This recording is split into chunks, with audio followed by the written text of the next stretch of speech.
neophyte ka, fresh ka na parent, normal lang naman ka pala. Bakit?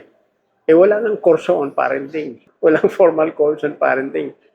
I learned by my mistakes. I learned by my kapalpakan as a father, as a parent.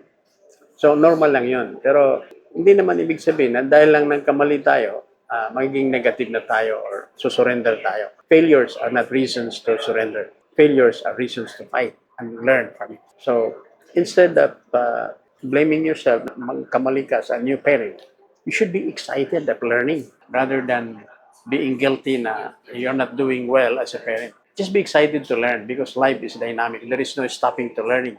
There is this philosopher, si Bruce Lee, sabi niya, the best classroom is the biggest classroom, which is life. We learn a lot from life, real life experience. Don't worry kung bago ka pa lang na parent, magkakamali ka talaga. So that's part of learning. That's part of progression and improving your life. Kasi, again, walang course on parenting.